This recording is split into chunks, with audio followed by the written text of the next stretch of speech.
হ্যাঁ you are is a people, কী অবস্থা সবার? আশা করি সবাই অনেক বেশি ভালো আছে। তো আছে কাহিনী যেটা হয়েছে, আজকে ঈদের দিনে টাউন স্কুলের মাঠে কোনো মানুষই নেই, কিন্তু আমরা প্রতিদিন আড্ডা দিতে আসলে টাউন স্কুলের মাঠে অনেক মানুষ থাকে যারা ঘুরতে আসে, কিন্তু আজকে কোনো মানুষই নেই, পুরা নিঝুম নীরব।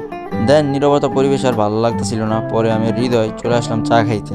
পরে আমরা চাটা খাওয়া শেষ করি, প্রায় শেষ করার পরে মাইদা রলিল্লা আমাদেরকে কল দেয়, কই তোরা, পরে আমরা কেমন এই জায়গায়, পরে ওরা আসে, তার ওদের সাথে আমরা যাইতেছি বাংলা বাজার একটু ঘোরাফেরা করার পরে চিন্তা ভাবনা করতেছি যে কই যা খাওয়া যায়। অলিল্লা দাঁড়ায় মামা যাও অন্য কোনো জায়গায় যায়, একটা জায়গায় যায় বসে খাওয়া দাওয়া করি। পরে চিন্তা ভাবনা করলাম যে না, বাংলা বাজার তো ভালো কোনো দোকান নেই, দেন আমরা অন্য কোনো জায়গায় যাবো। পরে চিন্তা ভাবনা কইরা দেন ডাইরেক্ট আমরা আইসা বললাম ঘুঙ্গেরার আসার পর একটু সামনে কালিবার লাঞ্চ রেস্টুরেন্টটা আমরা দেখতে পেরে ওই জায়গায় স্লো করলাম, স্লো করে দাঁড়ায় ওইটার ভিতরে ঢুকলাম। ঢোকার পরে কোনো মতে আমরা একটা সিট পাইলাম, আর মানুষজন পুরো রেস্টুরেন্টে ভরে রয়েছে। ঈদের দিন মানুষজন পুরো রেস্টুরেন্টে ফিল আপ ছিল।